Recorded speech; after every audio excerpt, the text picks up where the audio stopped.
The dinner table glowed under candlelight, the flames flickering gently as if they were the only things in the room paying attention. Soft music hummed through the speaker mounted under the cabinet, filling the house with a warmth that wasn't supposed to exist tonight. A man sat at the head of the table, broad-shouldered, too comfortable, cutting into a steak he hadn't paid for in a home that wasn't his. He twirled a fork lazily, leaning back in the chair with a smirk that suggested long familiarity rather than polite company.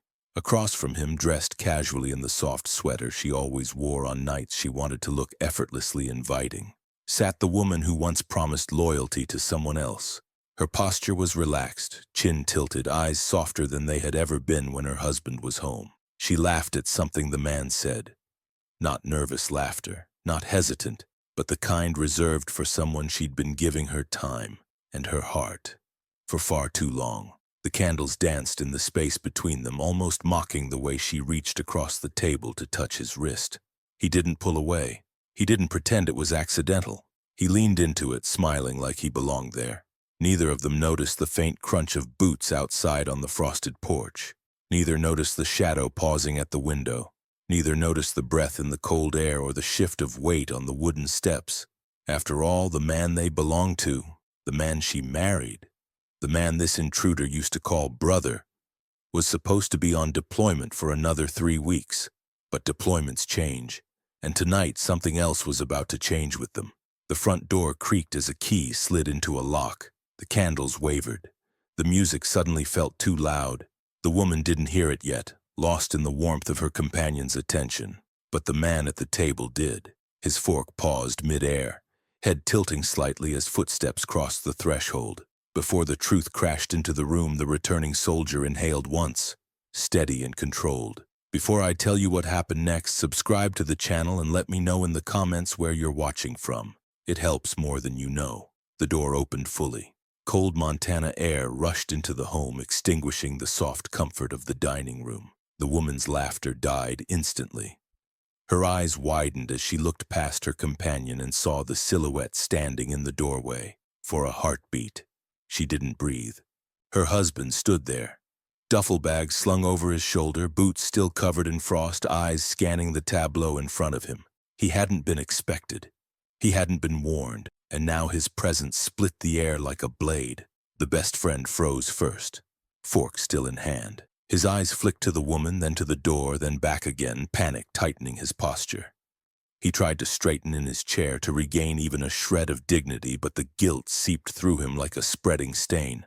The woman's mouth parted, not in joy, not in relief, but in something closer to fear. She pushed her chair back slowly. You're home early, she whispered, voice cracking under the weight of the lie she could no longer hide. Her husband stepped forward, the duffel sliding down his shoulder and hitting the floor with a soft, heavy thud. He wasn't shaking.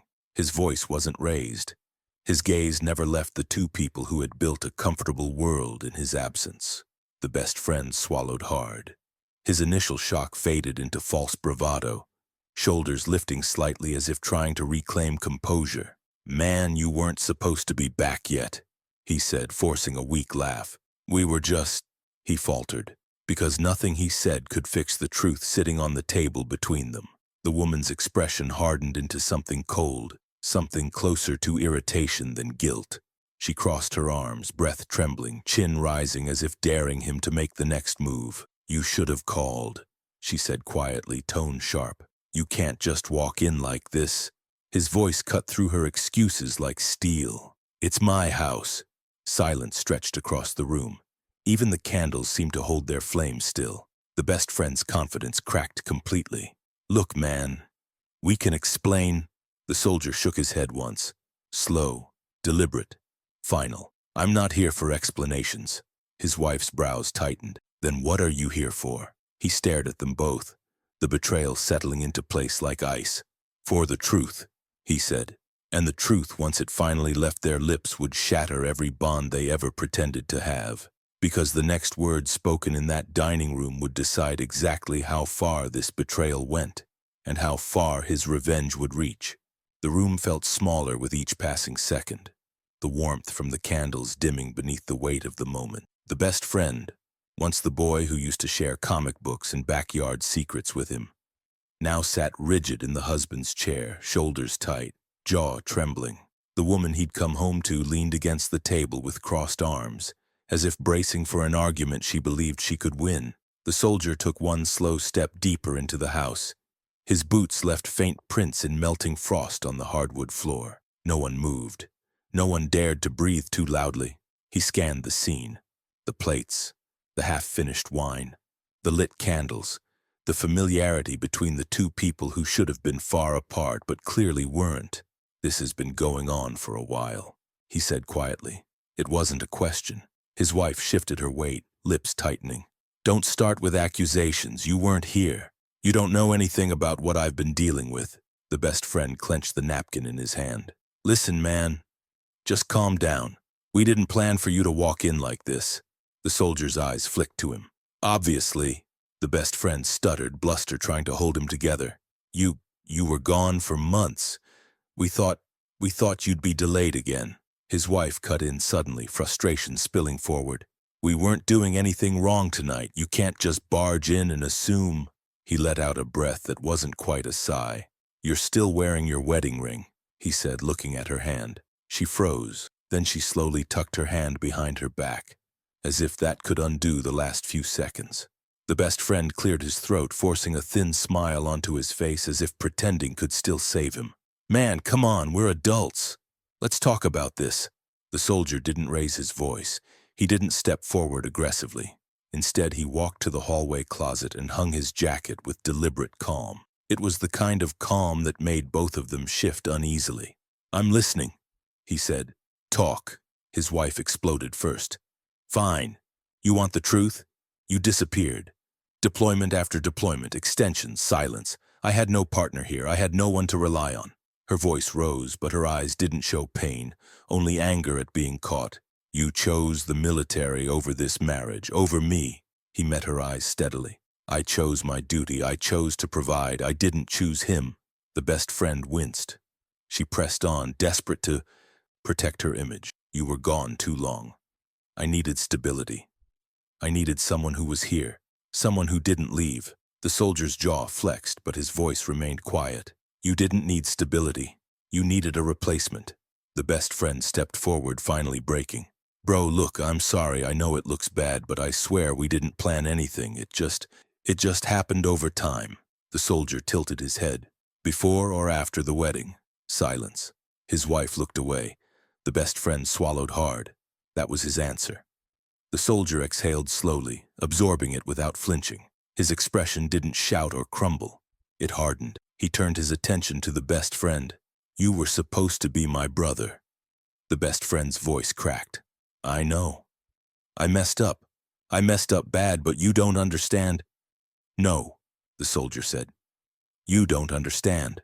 His tone didn't rise, but it sliced through the room with precision. "I trusted you with my home, with my wife, with everything I couldn't protect while I was away, and you used every part of that trust to build a life that wasn't yours." The best friend's bravado collapsed completely. He stepped back until he hit the chair, breath uneven. His wife crossed her arms tighter, chest rising and falling sharply, still clinging to her cold anger. "So what now? You came home early and caught us. Congratulations. What are you going to do? Throw us out?" He studied her for a long moment. "No," he said. "You already threw yourself out." For the first time all night, her expression cracked. Not into guilt, but into the fear of losing something she believed she could control forever. The soldier walked toward the dining table. The candles flickered with each measured step. He placed both hands on the back of the chair his best friend had just occupied and stared down at the half-eaten meal, at the wine glasses, at the life they'd crafted in his absence. He didn't shout. He didn't break anything. He didn't lash out. That scared them more, because calm meant calculation. Calm meant he wasn't reacting, he was planning. He turned slowly to face them both. "This house isn't your escape," he said. "It's evidence." The best friend's eyes widened. "Evidence? Of what?" The soldier didn't answer immediately. He didn't need to. Something in his silence told them both that the fallout wouldn't be emotional. It would be legal, and what he planned to do next would dismantle not just their affair, but the entire future they thought they had secured. Because the next phone call he made would destroy their secret partnership from the foundation up. The soldier didn't leave the house that night, not immediately. He stood in the middle of the dining room, boots still damp from the frost outside, while the two people who had once held the closest seats to his heart now hovered like strangers, terrified he might erupt. But he didn't erupt. He simply pulled out his phone and scrolled quietly. That alone made his wife anxious. "Who are you calling?" she demanded, voice sharp and cracking at the edges. He didn't answer her. He didn't even look at her. Instead, he stepped toward the hallway, stopping beside the framed photo of their wedding, one she had clearly forgotten to remove before inviting another man into the life they were supposed to build together. He stared at it for a second, eyes unreadable, then continued dialing. His best friend, if that word still meant anything, took an uneasy step forward. "Hey, come on, man, let's just talk this out. We don't need to drag other people into this." The soldier raised his hand slightly, silencing him. His voice came out low and controlled when someone finally answered on the other end. "Yes, this is Sergeant Darian Cole. I need to report a breach." A cold rush rippled through the room. His wife stiffened, the best friend's face drained of color. What are you doing?" she whispered. "Finishing what you started," he said calmly. He walked toward the kitchen, pacing slowly as he continued speaking. "Yes, ma'am. Identity theft, fraud, misuse of government benefits." He paused deliberately. "And trespassing." The best friend's breath stuttered. "Darian, stop. This is insane. Come on, man, think about this." "Oh, I have," Darian replied. His wife's mask of anger flickered, fear creeping in beneath it. We didn't steal anything," she argued weakly. "What are you even talking about?" Darian ended the call and finally faced them. "You filed a life insurance claim," he said, voice steady. "On me. On a man who wasn't dead. And you," he added, turning to his former friend, "signed off as the witness." His wife's mouth opened, but no sound came out. His best friend's shoulders collapsed. "That's federal fraud," Darian said. "That's prison." Silence fell again, thick, suffocating, but he wasn't finished. He walked to the table where their dinner still sat half-eaten. He picked up a fork delicately, turning it in his hand as though examining evidence. "You cashed in on my death," he said softly. "You built a life with the money meant for my burial." His wife swallowed, tears now finally forming. Not from heartbreak, but from self-preservation. "Darian, just listen. We didn't know. They told us you were—" "No," he corrected. "You told yourself what you wanted to believe." He set the fork down with a gentle click. "I sent letters, videos, updates. You blocked them." His wife shut her eyes, pain flashing across her expression. His best friend tried again, desperation rising. "Please, man, you're making this worse. We can fix this. No one has to go to prison. We'll pay everything back, every cent." Darian stepped closer, his presence alone making the man shrink. "You can't pay back a year of my life," he said. The best friend looked at the floor. Darian's gaze shifted to the woman who once took vows under his name. "You could have waited for the truth," he said quietly, "but you chose the easier lie." Her shoulders shook. "I was alone," she murmured. "You don't understand how hard it was." "Oh, I understand," he said. "I was alone too, except I didn't go looking for comfort in someone else's bed." His wife crumbled into a chair, face buried in her hands. Her tears weren't an apology. They were a reaction to consequences closing in. Darian moved toward the door. His best friend's voice cracked. "Where are you going?" "To finish the report," Darian replied. "And to make sure the truth wipes out every lie you built." He grabbed his duffel bag, slinging it over his shoulder with one smooth motion. The house felt heavier behind him, like it wasn't just the walls but the memories inside them weighing down the air. His wife stood abruptly. "Darian, please, don't leave like this. I made a mistake, okay? One mistake." He paused at the doorway. "One?" he asked. "Or 2 years of them?" Her breath broke. She had no answer. He opened the door, frost swirling inside for a moment before he stepped out into the cold. The best friend whispered after him, voice trembling. "You're going to ruin our lives." Darian stopped but didn't turn back. "You ruined mine first," he said. Then he walked into the night, leaving them standing in the glow of a life that was no longer theirs to keep. What he didn't know yet was that before the night ended, someone else would come forward with information that would shatter their last line of defense and swing the scales of justice even harder in his favor. The cold Montana night didn't sting as badly as the silence that followed him down the sidewalk. Darian walked with steady, deliberate steps, breath floating in the air like smoke from a slow-burning fuse. His duffel bag felt lighter than it had in years, maybe because he'd finally set down the weight of pretending. He made it halfway down the block before a familiar voice called out from behind him. "Darian! Wait!" He didn't turn, not immediately. He had expected his wife or his best friend to come running after him, scrambling to justify the unjustifiable. But this voice was different, older, steadier, laced with guilt rather than panic. "Darian, please," the voice said again. He finally stopped. At the end of the driveway stood Mr. Hale, the retired police officer who lived across the street, a man who had attended his wedding, sent him care packages during deployment, and watched his house like it was his own. Tonight, however, he looked like someone carrying a confession that had gone sour in his chest. Darian walked toward him slowly. "You knew," he said, not accusing, just exhausted. Mr. Hale swallowed hard, nodding once. "Not from the beginning," he answered quietly, "but long enough to feel ashamed of myself." The street lamp above them flickered, throwing unsteady shadows across the snow-covered pavement. "I saw him," Mr. Hale continued. "Your friend. The day after the Army posted your death report. He showed up at your house with flowers and groceries, too comfortable, too confident.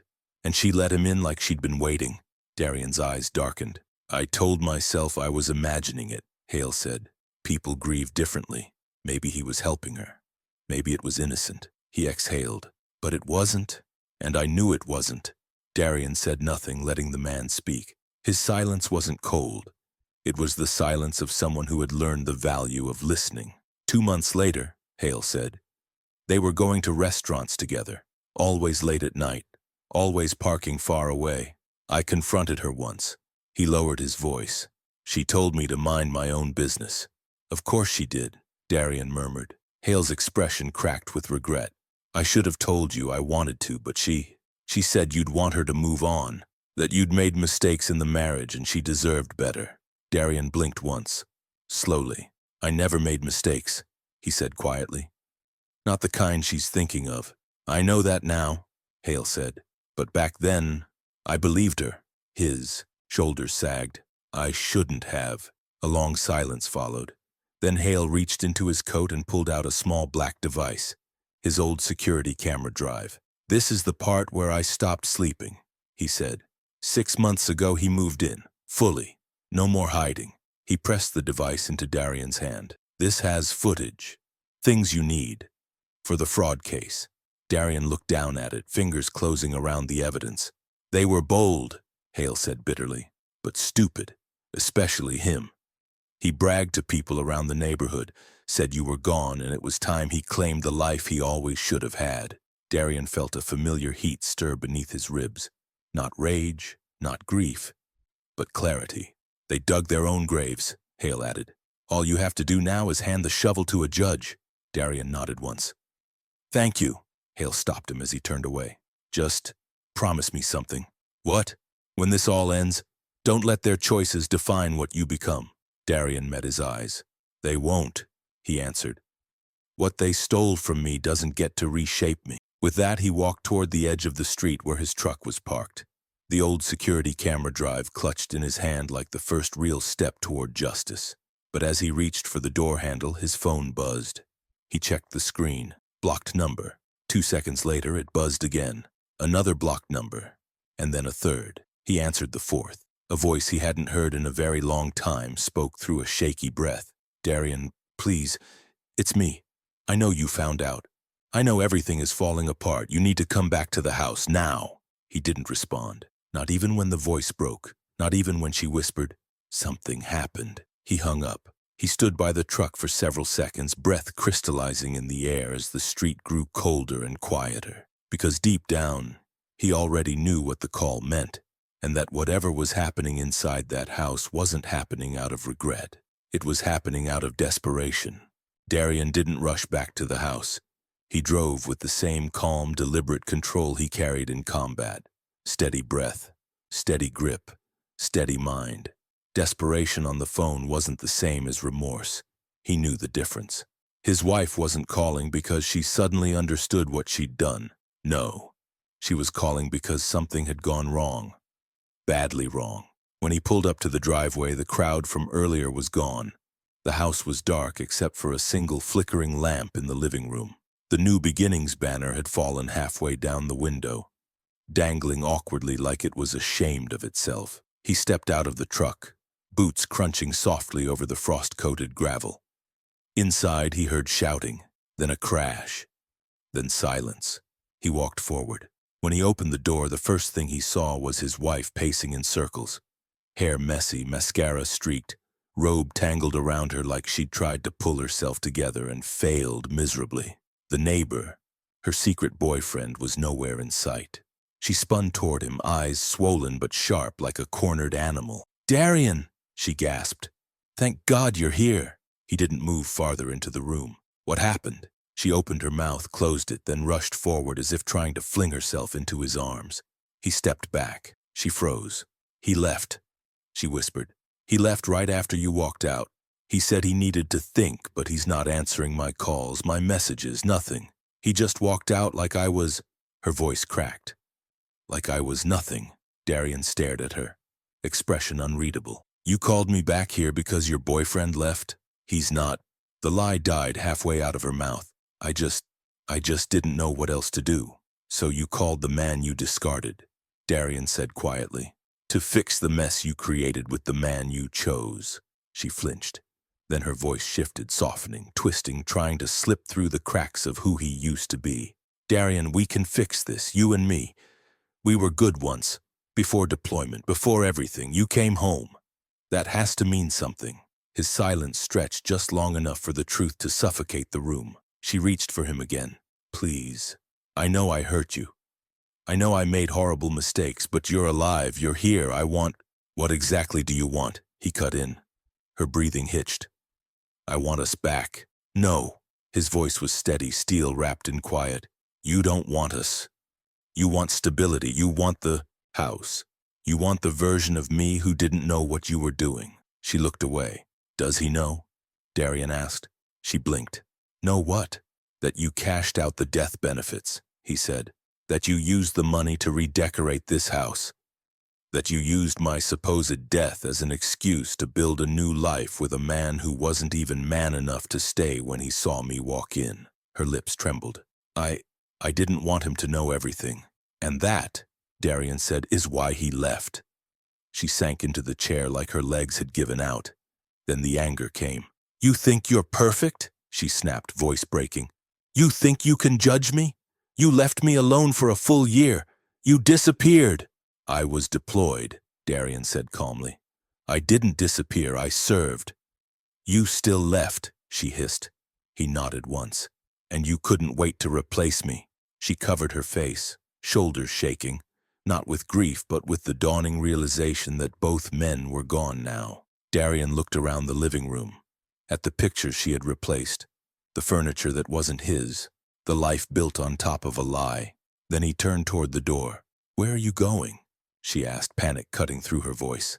"Away," he said. "You can't just walk out." "I did it once," he replied, "but this time, I'm choosing to." She stood up, grabbing a handful of his jacket. "Darian, please, don't leave me alone. I don't have anyone else." He gently removed her hand. "That's not my fault," he said. "That's the cost of the choices you made." Tears streamed down her face. Not the kind that come from guilt, but the kind that come when a person realizes their safety net has snapped. As he stepped out the door, she called after him one last time. "What about the money?" she cried. "What about the investigation? They'll take everything from me." He paused. "They're not taking anything from you," he said without turning around. "You already spent what wasn't yours." She collapsed onto the floor in a sob that carried no dignity. Darian walked into the cold night, breath steady, heart steady. But as he reached his truck, headlights cut across the road. A car pulled up fast. The door opened. His former best friend stepped out, face pale, hands shaking, eyes wide with fear. "Darian," he said, "we need to talk. Something happened. Something you need to know." The wind fell silent. The temperature dropped, because the next words out of that man's mouth would change the entire direction of the final. Confrontation? The man who used to be Darian's best friend stood in the cold glow of the truck's headlights, breath fogging sharply in the icy air. His shoulders trembled, not from the weather but from the gnawing panic clinging to him like a shadow.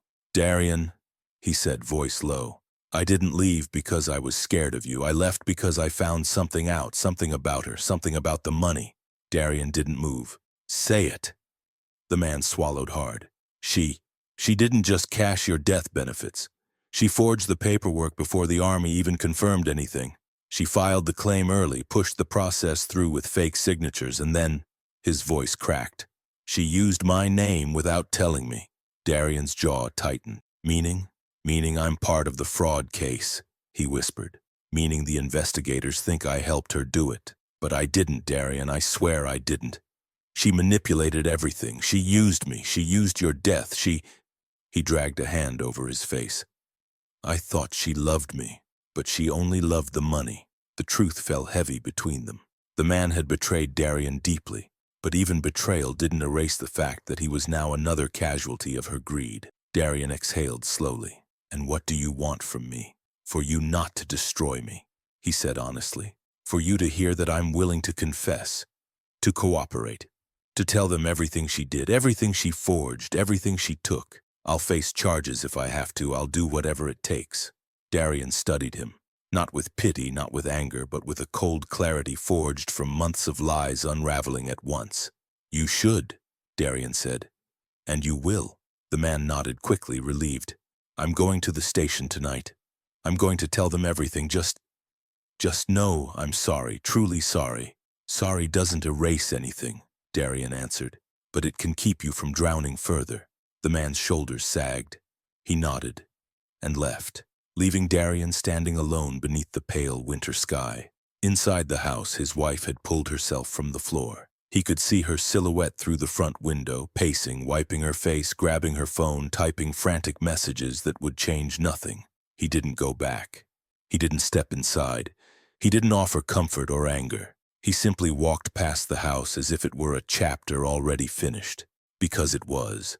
By sunrise, everything had unraveled for her. Investigators arrived early, armed with forged documents, fraudulent claims, false signatures, and the testimony of a terrified accomplice willing to tell the truth to save what he could. Neighbors watched from porches as she was escorted out in handcuffs, wrapped in the same robe she had worn when Darian walked in on her new beginning. Some whispered, some shook their heads, some weren't surprised at all. And Darian? He didn't stand among them. He didn't watch the downfall. He had already gotten his closure the night before. When he realized he didn't want revenge, that destroyed him too. He wanted distance, freedom, peace. He packed what few items still belonged to him, loaded them into the truck, and drove to the quiet outskirts of town, where frost shimmered on the ground and sunrise spilled gold across the horizon. He paused beside a narrow overlook, staring at the stretch of open land ahead. He wasn't broken. He wasn't lost. He wasn't abandoned. He was a man who walked through betrayal and came out the other side standing tall. For the first time in a long while, he breathed without weight on his chest. The world felt new. His phone buzzed one last time, a message from an unknown number. It was simple. "I'm sorry. Please forgive me. Please don't leave my life forever." He read it. He exhaled. Then he deleted it without replying. Forgiveness was given in his heart, but that didn't mean she or the man she chose would ever have a place in his life again. He stepped into his truck and turned the engine over, the rumble grounding him in the present. A new beginning, one that actually belonged to him, waited on the road ahead, and he drove toward it with steady hands and a clearer soul. And if you've been listening this far, subscribe to the channel and let me know in the comments what time it is where you're watching from. It helps more than you know.